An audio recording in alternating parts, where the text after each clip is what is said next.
Bismillahirrahmanirrahim. Assalamualaikum warahmatullahi wabarakatuh.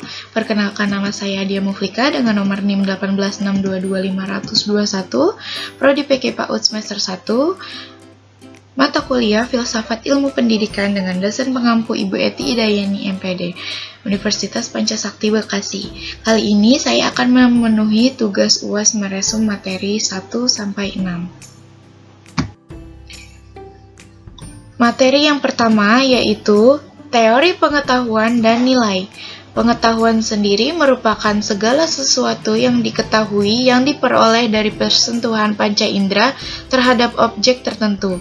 Pengetahuan pada dasarnya merupakan hasil dari proses melihat, mendengar, merasakan, dan berpikir yang menjadi dasar manusia dan bersikap serta bertindak. Partanto Pius, dalam Kamus Bahasa Indonesia tahun 2001, pengetahuan dikaitkan dengan segala sesuatu yang diketahui berkaitan dengan proses belajar. Materi yang kedua yaitu pengembangan nilai untuk pendidikan manusia seutuhnya. Yang pertama, nilai adalah segala sesuatu yang dilakukan dengan atau tanpa kesadaran yang menjadi tolak ukur dalam menghargai suatu perbuatan manusia. Hakikat manusia adalah berkepribadian utuh yang dapat menyelaraskan, menyeimbangkan, dan menyerasikan aspek manusia sebagai makhluk individu, sosial, religius, bagian dari alam semesta, bagian dari bangsa-bangsa lain, dan kebutuhan untuk mengejar kemajuan lahir dan kebahagiaan batin. Pendidikan adalah upaya untuk mencapai kedewasaan atau menemukan jati dirinya yang berlangsung seumur hidupnya. Pendidikan manusia seutuhnya merupakan tujuan yang hendak dicapai dalam konsep value education dan general education, yakni yang pertama, manusia yang memiliki wawasan menyeluruh tentang segala aspek kehidupan. Yang kedua, memiliki kepribadian yang utuh. Materi yang ketiga, pendidikan sebagai pelestarian nilai dan perubahan sosial. Perubahan sosial adalah perubahan yang terjadi pada struktur dan fungsi dalam sistem sosial, termasuk aspek kebudayaan seperti norma, kebiasaan, kepercayaan, tradisi sikap, dan pola tingkah laku dalam masyarakat tanpa meninggalkan nilai-nilai yang ada sejak zaman nenek moyang. Materi yang keempat, pendidikan sebagai hak dan kewajiban semua warga negara. Semua warga negara Indonesia berhak mendapatkan pendidikan seperti yang tercantum dalam Undang-Undang Dasar 1945, Pasal 31, Ayat 1. Setiap manusia mempunyai hak yang sama dalam dunia pendidikan, tidak memandang mereka dari segi apapun.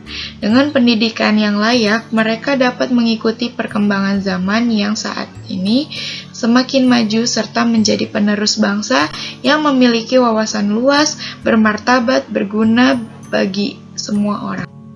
Materi yang kelima adalah peningkatan kesempatan dan mutu pendidikan yang adil bagi semua warga negara.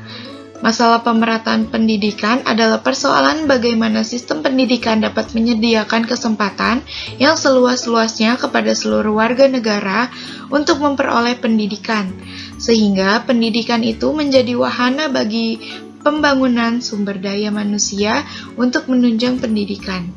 Peningkatan kesempatan pendidikan atau pemerataan pendidikan dalam rangka mencerdaskan kehidupan bangsa telah banyak langkah-langkah yang ditempuh melalui cara konvensional, kesepakatan, kebiasaan, dan cara inovatif.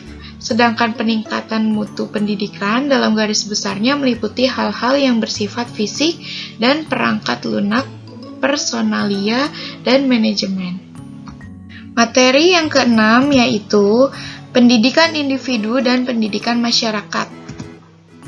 Bagi masyarakat, hakikat pendidikan sangat bermanfaat bagi kelangsungan dan proses kemajuan hidupnya.